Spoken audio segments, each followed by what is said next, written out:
Prosecutors to seek death penalty for Mangione. Attorney General Pam Bondi said Tuesday she has directed federal prosecutors to seek the death penalty against Luigi Mangione, the man accused of gunning down UnitedHealthcare CEO Brian Thompson outside a Manhattan hotel December 4. It is the first time the Justice Department has sought to bring the death penalty since President Donald Trump returned to office in January with a vow to resume federal executions.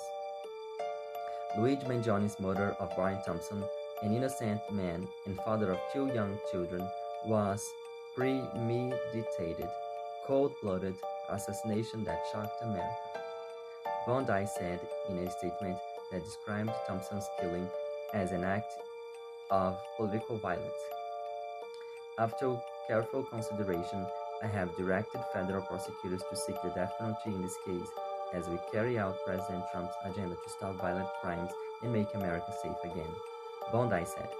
Mangione, a 26-year-old Ivy League graduate, faces separate federal and state murder charges for the killing, which rattled the business community while galvanizing health insurance critics. The federal charges include murder through use of a firearm, which carries the possibility of the death penalty. The state charges carry a maximum punishment of life in prison. Mangione has pleaded not guilty to a state indictment and has not entered a plea to the federal charges. Prosecutors have said the two cases will proceed on a parallel tracks, with the state case expected to go on a trial first. It wasn't immediately clear if Bondi's announcement will change the order. A message seeking comments was left for a spokesperson for Mangione's lawyers. Thompson, 50 years old, was ambushed and shot on a sidewalk outside a New York Hilton Midtown as he arrived for his company's annual investor conference. Surveillance video showed a masked gunman shooting Thompson from behind. Police say the words delay, deny, and dispose were scrawled on the ammunition investigators found at the scene, mimicking a phrase commonly used to describe insurer tactics to avoid paying claims.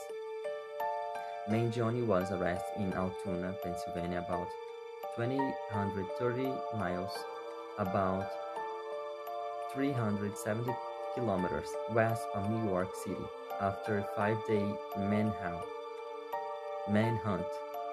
Police said Mangione had with him a 9mm handgun that matched the one used in the shooting, and other items including a fake ID and a notebook described by authorities as a manifesto in which they say he expressed hostility towards the health insurance industry and wealth executives.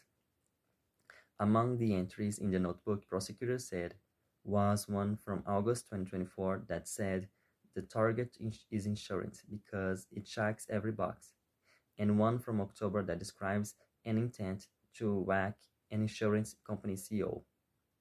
UnitedHealthcare is the largest health insurer in the US, though the company said Mangione was never a client. Mangione's lawyer, Carrie Friedman, has said she would seek to suppress some of the evidence seized during his arrest. She has also taken issue with the parallel prosecutors, accusing Warren jurisdictions of turning Mangione into a human go ping-pong ball.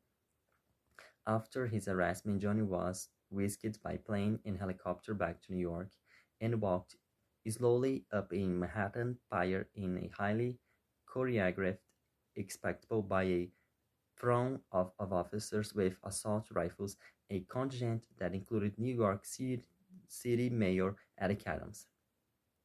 Trump, who oversaw an unprecedented run of executions at the end of his term, signed an executive order on his first day back in office on January 20 that compels the Justice Department to seek the death penalty in federal cases where applicable. Mangione's case is the first time Bondi has ordered prosecutors to pursue the death penalty since she took office. in February and immediately lifted a moratorium that had been imposed under former President Joe Biden's administration. The Trump administration has signed it will aggressively push for the death sentences for certain crimes, accusing the Biden administration of going easy on violent criminals. Trump's administration carried out 13 federal executions during his first term, more than under any president in modern history. Biden campaigned on a pledge to work towards abolishing federal capital punishment, but took no major steps to that end.